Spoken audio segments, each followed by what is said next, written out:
طور پہ ہندوستان بھر میں حیدرآباد کے عاشورے کی ایک خصوصی مقام ہے، اور آج ہمارے ساتھ میر شبیر علی رضوی جو کہ 10ویں پشت سے ہے، اور یہ علمبردار بی بی کا علاوہ اور نالے مبارک ہے۔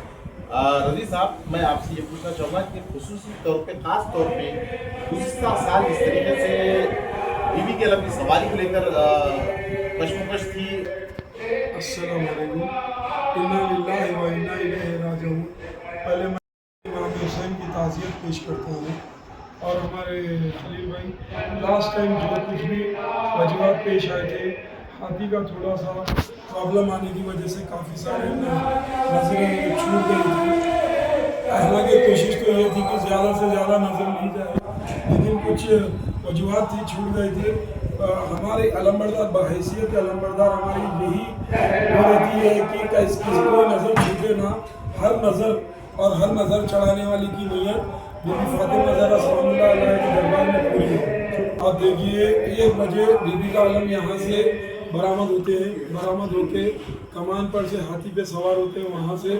اب اس کے بعد یہ اپنے علی کیفے کا چوراہا، شیخ فیض کی کمان، اعتبار چوک چوراستہ، آپ جو بی بی کا علم غور سے دیکھتے ہیں، آپ کو ایک بلو کلر کا اس میں تخت نظر آتا ہے۔ وہ تخت ہے جس پر لٹا کر بی بی فاطمہ زہرا سلام اللہ علیہا کو غسل دیا گیا تھا، یعنی ان کے گھر کا تخت ہے۔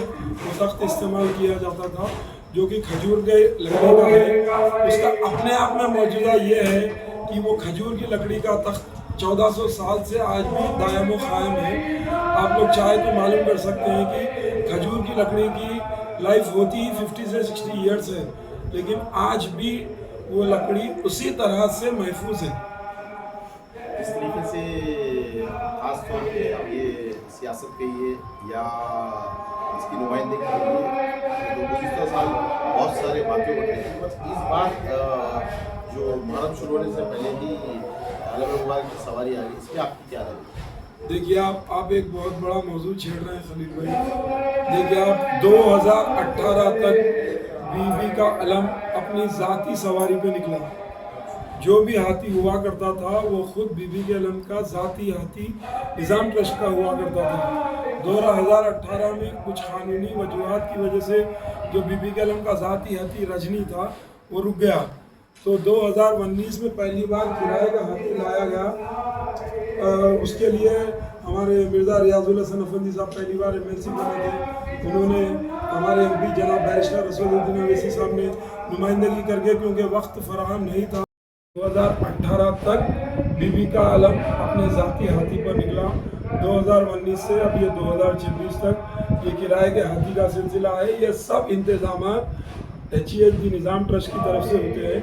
نظام ٹرسٹ اپنی طرف سے نمائندگی جناب بیرسٹر رسول الدین اویسی صاحب پہ اور جماعت کے MLA MLC صاحب کو کرتی ہے، پھر وہ لوگ اپنے طور پہ حکومت سے لڑ کے، حکومت کے تھرو نمائندگی کر کے کرائے کا ہاتھی منگواتے ہیں۔ حالانکہ 2 سال سے بہت کاوش چل رہی ہے کہ بی بی کے علم کا ذاتی ہاتھی فراہم ہو اور ذاتی ہاتھی پہ سواری نکلے۔ انشاءاللہ میں شہزادی سے دعا کروں گا آئندہ سال تک ذاتی ہو جائے۔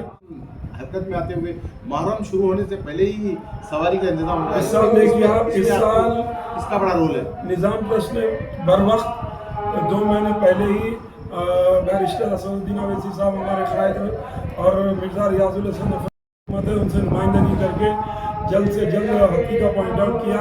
کافی سارے پورے انتظامات مکمل کر کے پہلی محرم کو ہاتھی الحمدللہ حیدرآباد میں تھا۔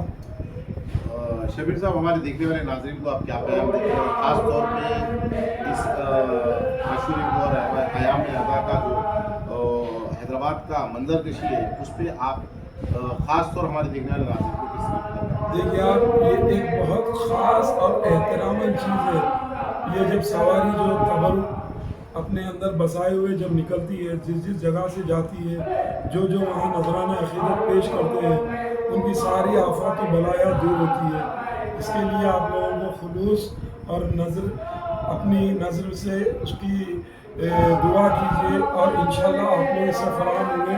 میں ہمارے جناب بیرسٹر اسد الدین اویسی صاحب, جناب اکبر الدین اویسی صاحب فلور لیڈر تلنگانہ اسمبلی, جناب مرزا ریاض الحسن افندی صاحب, جناب ذوالفقار صاحب MLA, جناب جعفر حسین میرٹ صاحب MLA کا بہت بہت شکر گزار ہوں کہ سارے انتظامات بر وقت ہو گئے. اور یہ آپ کی جو جنریشن ہے یہ کون سی جنریشن ہے اور آپ یہ علم کی سواری کتنے سال دیکھیے آپ میری 10ویں جنریشن ہے. فی الوقت علمبرداری کے جتنے بھی فرائض ہیں میرے والد انجام دیتے ہیں. رسم ادا خانی ذرا سے میں بیٹھتے آ رہا ہوں. میں تقریباً مجھے بھی بیٹھے 25 سال ہو چکے ہیں.